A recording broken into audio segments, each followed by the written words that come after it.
ज्ञानेश्वरी पठण अध्याय 9 ओव्या 421 ते 440 श्लोक 31 ते 31।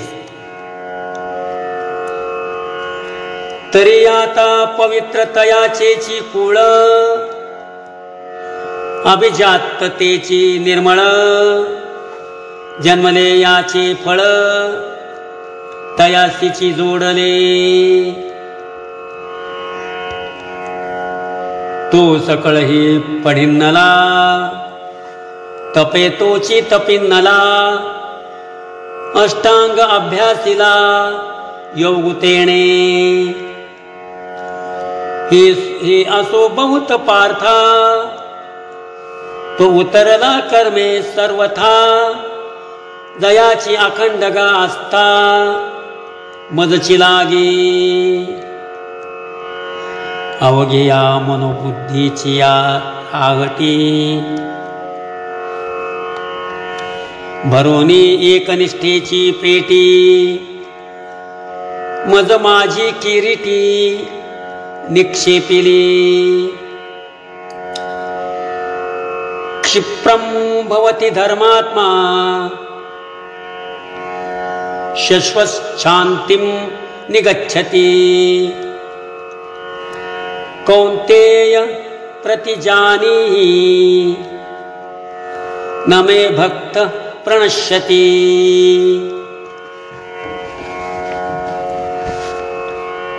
तो आता अवसरे मज सारिखा होईल ऐसा हनभाव तुझ जाईल।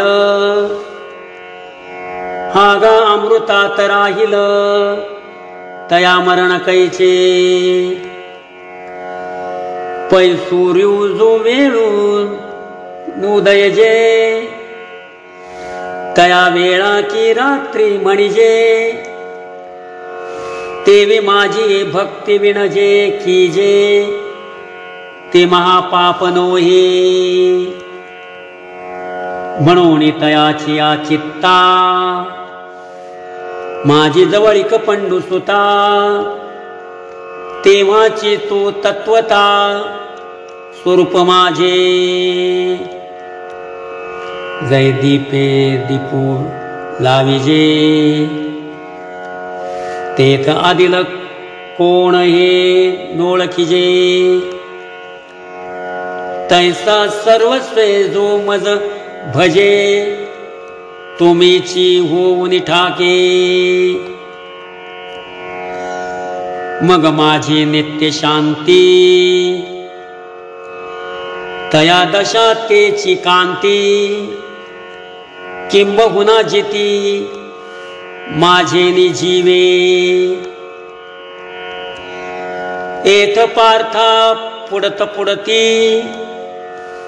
तेची ते सांगो किती। जरी मी या चाड तरी भक्ती न विसंबिजेगा। आगा कुळाची या चोखटपणा न लगा।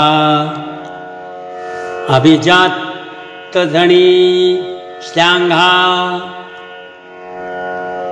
व्युत्पत्तीचा वावगा सोसुका वाहावा। का रूप वयसा माझा अथिले पण का गाजा। एक भाव नाही माझा तरी पाल्हाळते। कणे विणो सोपटे कणसे लागली घनदाटे। काय करावे गोमटे ओवसनगर।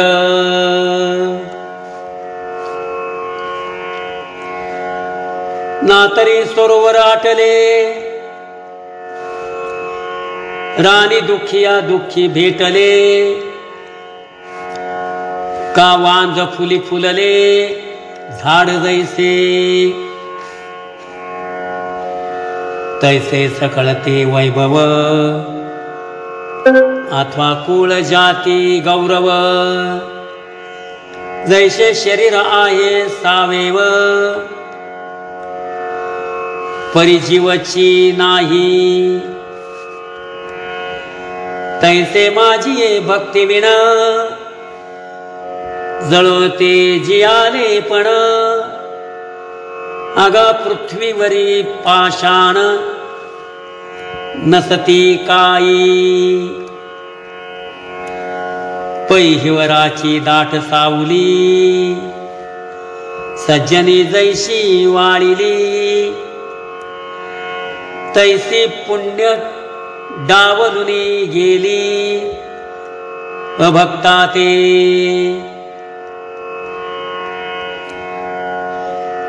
निंब निंबोळिया मोडून आला, तरी तो कावळ्यासीची सुकाळू झाला, तैसा भक्तिहीनो वाढिन्नला दोषांची लागी, काशळ रस खापरी वाढिले वाढुनी चोहटा ठेविले, ते सोनियाची ऐसे झाले जियापरी, तैसे भक्तिहीनांचे जिणे जो स्वप्नीही परी सुकृत नेणे, संसार दुःखासी भाणे ओगरिले, राम कृष्ण हरी।